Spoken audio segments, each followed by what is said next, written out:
Welcome back to Ridiculous Ramblings, loves. I'm your host, Amy. It's Wednesday. We're halfway to the weekend. Whoa, we're halfway there. Oh, living on a prayer. I hope everyone's had a good week so far. Only 2 more days till the weekend. We can do this. We've got it. Unless you're like me and work Saturday, then woohoo, come on Sunday. Man, I love lazy Sundays. The kiddos are off with my parents for church and hanging out with Momo and Papa, while Mommy's at home working on her podcast and mountains of laundry. Ain't no mountain of laundry high enough. The bounty and tide can't defeat the teenage funk. Typically on Sundays, if Sean and I aren't working, we like to go have breakfast, a little date. Actually, Sean and I's first date was a breakfast date. I was working from home and had a pretty weird schedule. I worked from 12:30 in the afternoon till 9 at night, which made dating pretty hard. It was either a breakfast date, a speed date because everything closes early since the pandemic, or catch me on the weekend between momming. Sean and I had been talking for about a week before we had our first date. I was really worried he was going to bail when I told him my availability.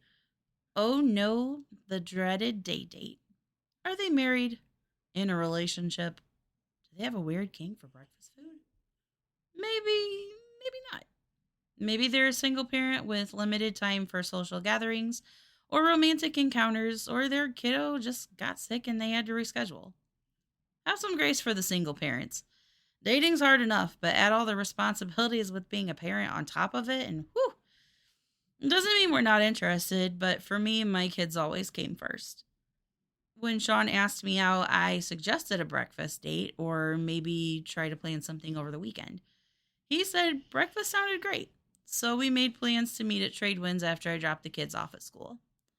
I pulled up to the restaurant in my minivan, blasting some metal, in my cutest sweater, my best non-mom jeans, and a pair of high-heeled boots, and spotted Sean chilling in his Jeep.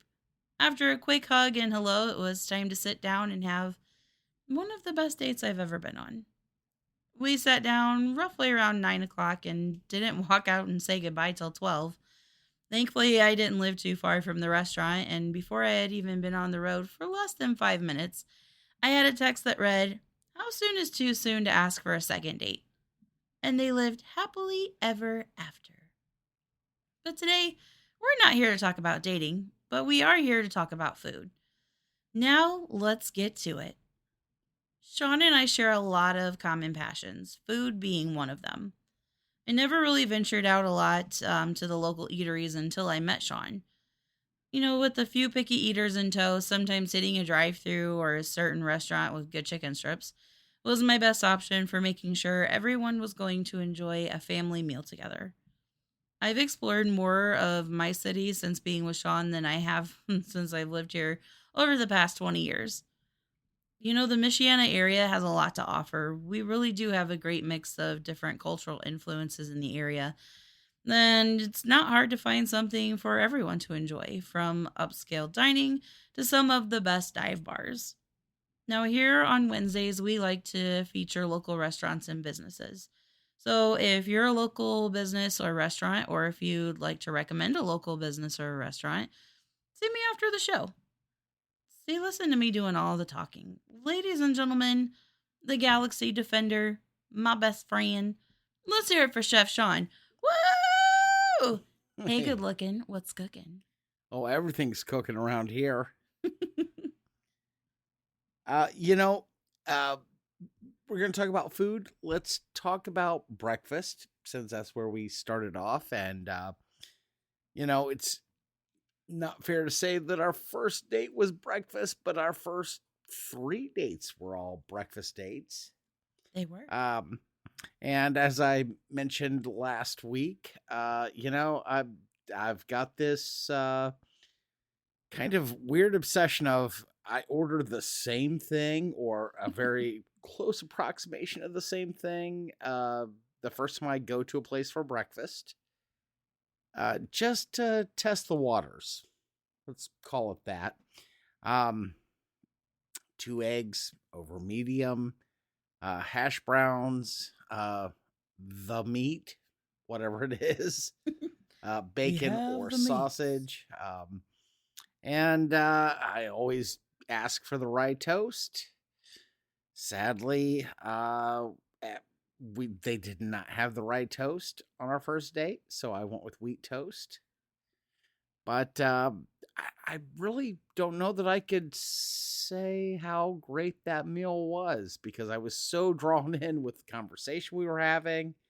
And we discussed everything from like our family, our upbringing, and it truly was a getting to know you sort of date. Um, so the food is kind of in the background for me. Um, so let's go to the second date, which was at the Chicory Cafe, which I do remember. um, a little bit better because it was a second date. Um, they had a breakfast po' boy, which we got. I think that was a special item, and we also got the beignets. So good. Mm. Um, I would put those as someone who's lived around the country and spent some time in the greater Louisiana area. Um, in my previous life, I worked a lot in New Orleans, Baton Rouge, and Lafayette. I will say, everyone says, oh, you have to go to Cafe Du Monde. You have to go to Cafe Du Monde. They've got the best beignets. Yeah, no, they don't. Sorry. It's a tourist trap. And they're good. It's fried dough with powdered sugar on it. It's delicious. But it's not the best. If you really want to get the best beignet and you find yourself in that area, take a drive up north from New Orleans, go up to Metry. That's how the locals call it, Metry. Gotta put that southern inflection on it. Yeah, if you look at it if you look at it how it's spelled, it's Metairie, but Metry. And right off Veterans Highway, there's a little shop called Morning Call. It's been open since the 20s, and it's a cash only place, and they serve beignets, coffee, jambalaya, gumbo, a few other items. Best beignets, best coffee. Definitely go there. So if I were going to rank the beignets I've had in my life, Morning Call in Metairie. Metairie, if you're going to look it up. Then I would say Chicory Cafe in South Bend. That was the location we went to. Then Cafe Du Monde. Our third date was at Jeannie's Cafe, which is right off from the high school there. Yep, it's right across from John Adams High School. And that was the date that sealed the deal. I'm gonna just throw it out there on Front Street. It was because their grits are amazing. Oh my gosh. These are not like 5-minute like instant grits, with the little Quaker dude on the front of it. No, these are someone's mama is back there sweating her ass off over a pot of boiling water, and that whisk is just a whipping. I mean, they are so thick and creamy and just absolutely delicious. They were outstanding. And the omelet I ordered this time went off the norm. I got an omelet with hash browns. This omelet was as big as your head. It was huge. Like I didn't even think I got through half of it, and I was like, oh my gosh, what did I do? And the server was so sweet. She was like, oh honey, you don't have to, you can ask for a 1 or 2 egg omelet. I'm like, how many eggs were in this omelet? I think that was like a half dozen Yeah, egg omelet. I think it was a 4-egg omelet or something. It was ridiculous, but so good. I'm sorry, it wasn't so good. It was Dope. so good. If you're not familiar with the show, we rate things based off of Lindsay's little cousin. She could not say so good. She said it was do good. So that's how we refer to things, and that's how we rate everything on the show. Yes. It is, how many do goods is this? Oh man, Genie's Cafe on a scale of 1 to 5, it's a solid 4.5. Do good. I would totally have to agree. Not only were the grits amazing, but I'm a huge like corned beef hash fan. So they do make their own in-house, and let me tell you, you will not be disappointed if you choose that as like your protein or your meat side. And I I did get a taste. It was very good. Got to admit. Um, and Amy definitely goes for the corned beef hash. I think that may have been another seal the deal. Yes, I 110% think it was. So Sean and I became an official couple on St. Patrick's Day. Yes, we um, did. so Sean's family had all came up from Muncie, where everything's on McGalliard. Um, they were hanging out at the house, and of course, because I got off so late, by the time I got there, it was just everybody was having a cocktail and playing Cards Against Humanity. So dinner was pretty much done. So I kind of just snacked around and had some cocktails and, made some questionable cards on. Nothing is better than playing Cards Against Humanity and having to explain as a man to your mother what mansplaining is. It was a magical night, you guys. It was absolutely fantastic. But Sean had made a traditional St. Patrick's Day spread. He had made the corned beef. He made the cabbage. What were the fancy potatoes? I made Colcannon Cannon, potatoes. okay. I did corned beef, but I roasted it. Not the boiled, you know, the more common boiled. It was a roasted corned beef with roasted vegetables, Colcannon. I made soda bread, and it was so delicious. Sorry, I can't help it. It was right there. and then the next morning we got up for breakfast. Wink, wink. And I was whipping something together. And he made corned beef hash, not knowing that at that time, I think that was like my all-time gets me geeked up kind of breakfast food. And let me tell you, hands down, it was absolutely phenomenal. Like I've had my fair share of corned beef, like, and it was amazing. And yeah, I was like, yeah, if I didn't already love this dude, that you know what that was?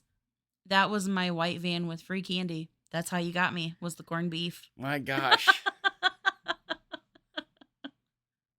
Hey, little girl, you want some corned beef? Okay.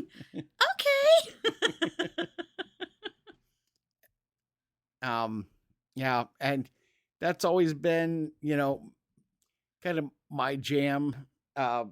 Coming from a culinary world is make a meal and then have an idea of what to do with the food on the backside and not have it be a leftover. I think the other meal early in our relationship was I had made something with like a skirt steak and did that and then completely like flipped it around and did like a cold noodle salad with it. Oh my gosh. Had some cucumber and carrot And not just like cucumbers and carrots, like the most beautiful julienne cucumbers and carrots I have ever seen. yeah, oh, sesame sauce and Oh, and then we had some what kind of lettuce was that? You could have it just as the salad or you could turn it into a lettuce wrap as well. yes. So I had some Boston lettuce, and we did lettuce wraps with it. Ugh, this man Because works I just happen to miracles. have that sitting around the house. As all people have Boston bib lettuce sitting around the house. Man, I'm weird. But you know what? I'm here for it. I love it. No. I think the last place we should talk about is the the original Pancake House. I had always like drove past there, but I had never been inside, not until you and I had went there. And it was a spot that when I lived here, so I moved to the Mishawaka South Bend area when I was 10 years old.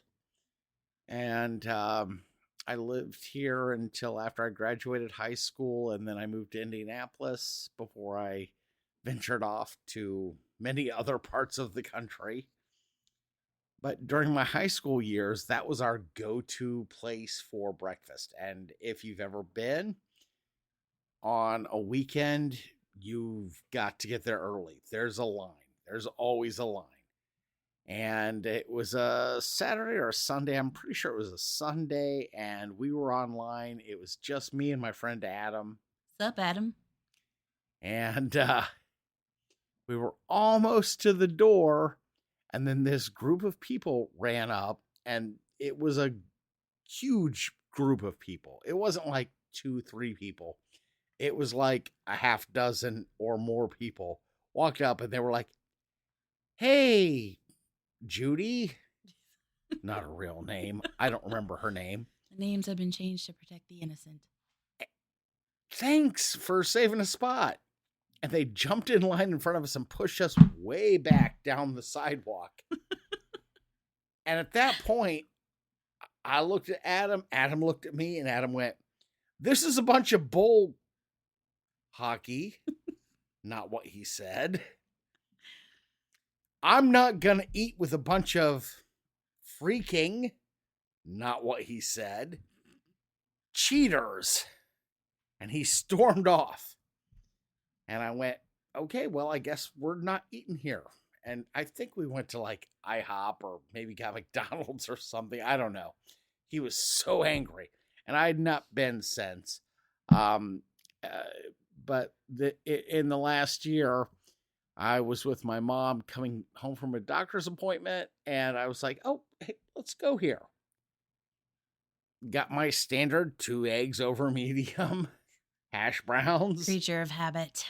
bacon. I was like, "Oh, wow, they do a really good job." And Amy and I went, and we got pancakes. We did try their pancakes, and we got breakfast. You got the corned beef hash. I did. How was the corned beef hash? It was good. The pancakes we liked. The syrup, not so much. I'm not I am used to the It's real maple the syrup. Mrs. Butterworth or whatever brand we had at the house.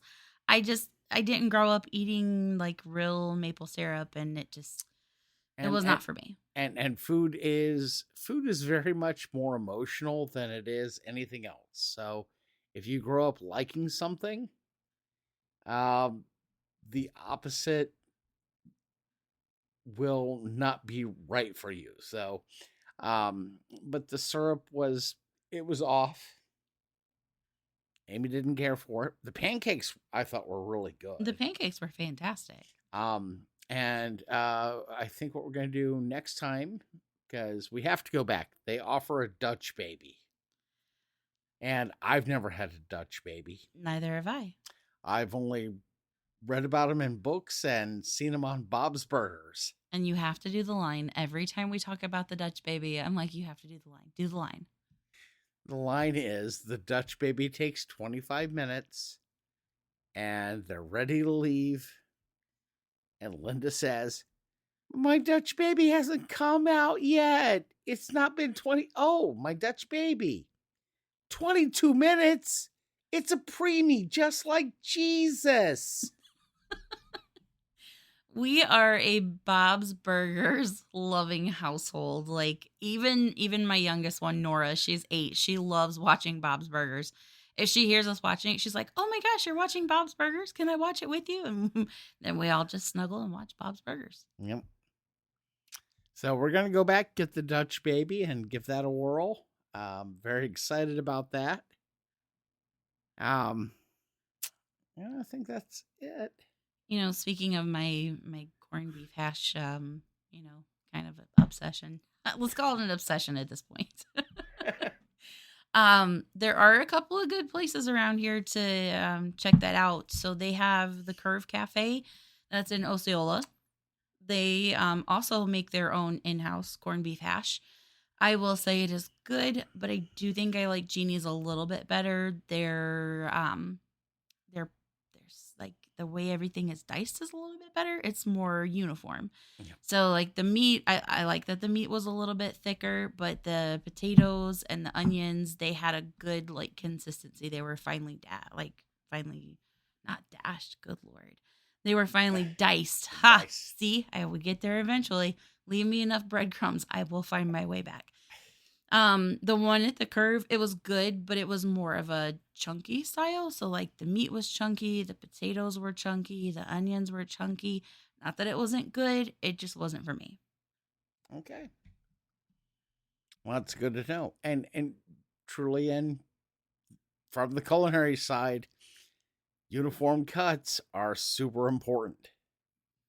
Not just for the visual effect, it No. also has a lot to do with how everything is cooked evenly, and also it provides a good mouthfeel. You don't want like a massive chunk of meat and then like a massive chunk of undercooked potato or undercooked onion or what Yes. have you. It's yeah, it's no, cool. It's I would put that as number 3 as the thing that annoys me watching TikTok cooking videos.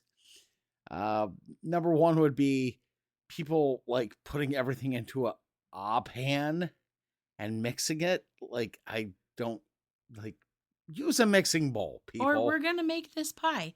Let's put everything inside of the pie shell and mix it together. So Yes. our pie crust will be Super goopy and gross. yes.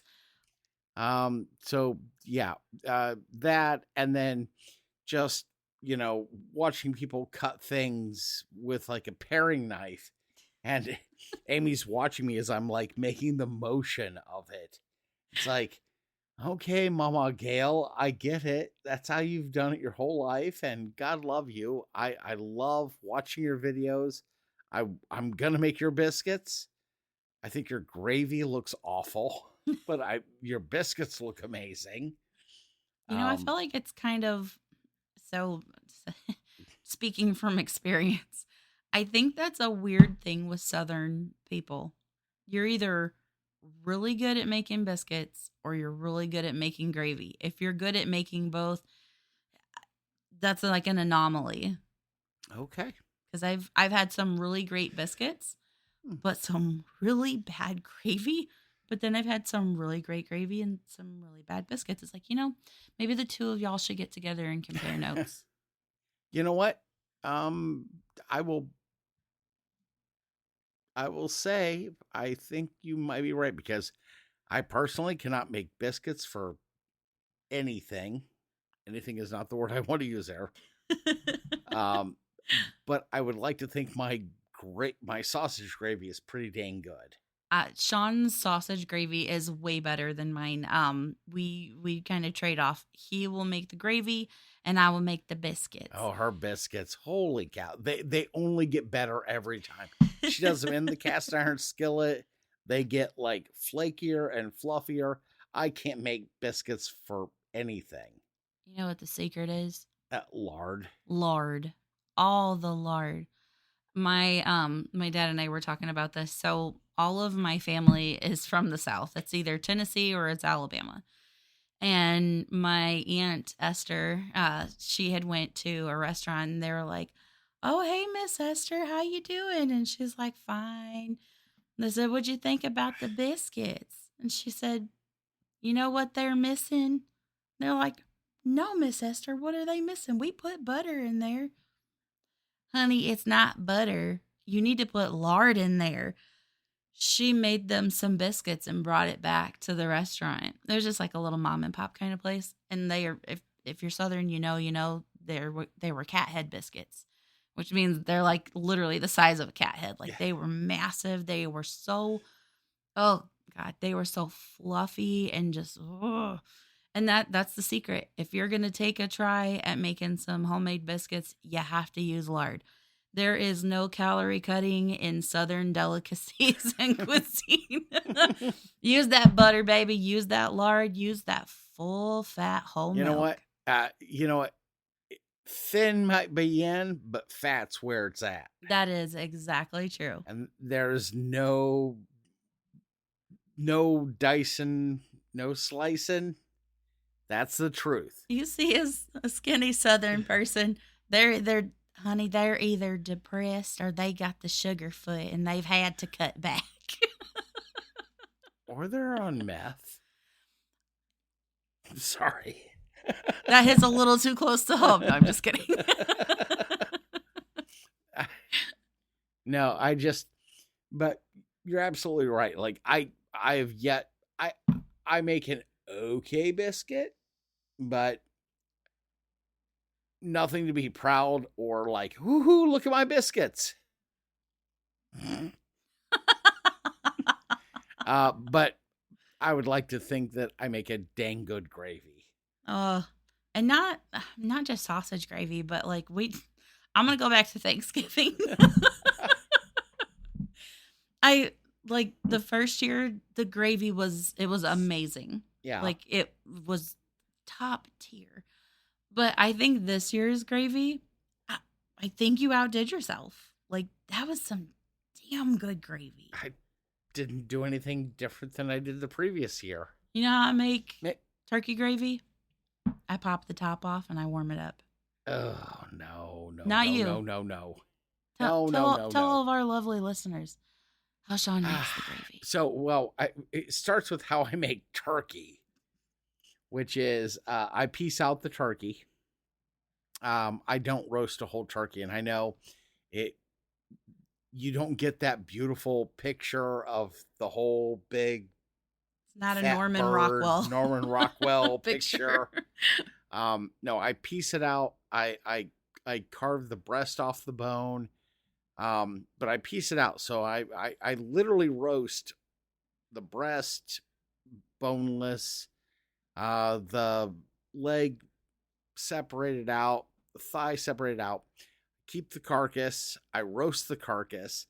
I throw all the meat on sheet pan, laying on top of all the vegetables, the celery and onions and carrots. I roast all of that. And then when the meat's done, pull it out. I roast off the carcass.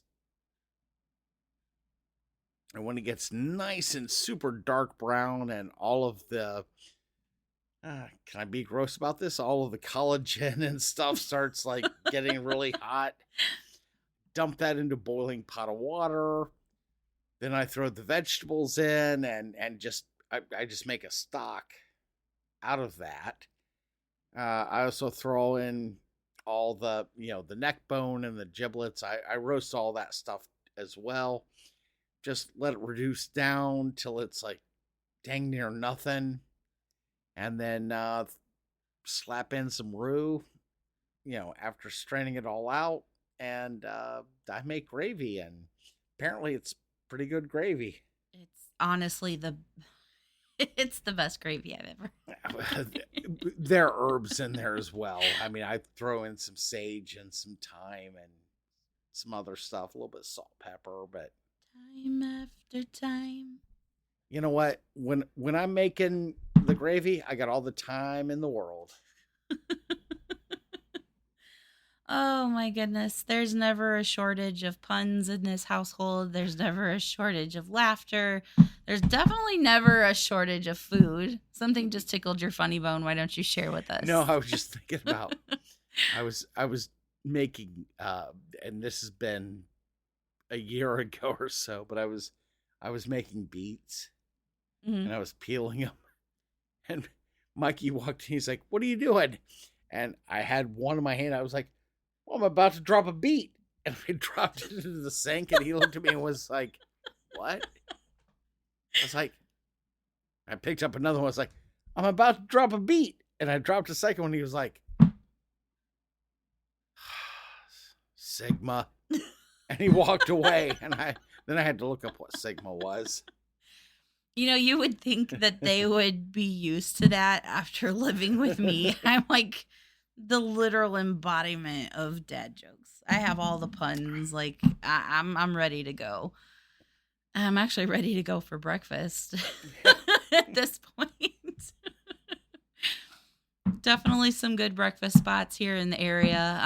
Not that I don't enjoy rolling through McDonald's and having a crispy hash brown and a Coke, but there is really something about going to just a little local, mom and pop kind of restaurant, family owned restaurant, and just it's not so much. I mean, the food is fantastic, but the environment is so nice. Like it's so warm and inviting. Everyone knows everybody. The service is always outstanding. So go out there, support local. Hopefully, we've inspired you to go and check out some local places that we mentioned. There's the original Pancake House, which is over there in South Bend. We've got Jeannie's Cafe, which is over in South Bend, all kind of hanging out around that same area. We have the Curve Cafe out in Osceola. That's a good spot. Also, another worthy mention. I don't think you and I have been there. The Golden Egg and Elkhart is another little kind of Oh, greasy spoon place, and oh man, we need to go there. really good breakfast. And if you like a good Reuben sandwich, they have a very good Reuben sandwich. So you should definitely check them out as well. I am a fan of a good Reuben. And it's good. It's crispy. It's dough good. Oh, how many dough goods? Oh, how many dough goods? I would say they're like a 3.4 dough goods. All right. Well, I think that's a plan for next weekend, and we should. Well, not next weekend. It's Christmas, so Yeah, I don't think they're probably going to be open. yeah. But that's okay. It'll give us some place to go and eat afterwards when There we're you go. tired of eating all of the leftovers from Christmas. Oh, you know what we should do? Next Wednesday, we should talk about local bakeries because that came up today. Oh, okay. Um, uh, in my physical therapy. Oh, There's a cake shop in Elkhart, and then I was like, "Oh, I love West End," and then someone was like, "Oh, have you ever gone here?" And so we should talk about local bakeries. there we go. I'm All down right. for Sorry, it. I'm jumping ahead. So sorry. That was not scripted. Anyway, I'll let you wrap it up. Well, yeah, so I think we've got some pastries in our future, and I mean, who's not down for some pie or some cake in their future, right? Sorry, Sorry. we're fighting off the colds. Well, I think that about does it for today. I hope wherever you're listening from, you're not fighting off a cold. I hope you're doing well and the rest of your week is good. Hopefully, we've inspired you to check out some of our favorite breakfast spots. Try the corned beef hash. Extra crispy. Mmm. Hey, do you know what else you could do while your food cools down? You could check out my website. If this is your first time listening to the show, it's called Riddickulous Ramblings. How do you spell that? Well, let me tell you how. It's RIDDICKULOUS. You can leave a comment, a topic for discussion, or just a hey girl, hey. Or you can even check out some pictures and listen to the show right there. More of a Facebook fan? I got you. Riddickulous Ramblings is up and active. More old school and want to drop me a line? I got what you need. Riddickulousramblings@gmail.com. Are you a YouTuber? Well, got you covered there too. Just started a new YouTube channel. You can listen to the show, you can like and subscribe, do your thing. If you want to just listen and not have to do all the fancy doodads, I'm available on all streaming services, including Apple. See, I finally figured it out. Nothing's gonna stop me now. Well, until next time, ta ta for now. Okay, love you. Bye. See ya. Thanks.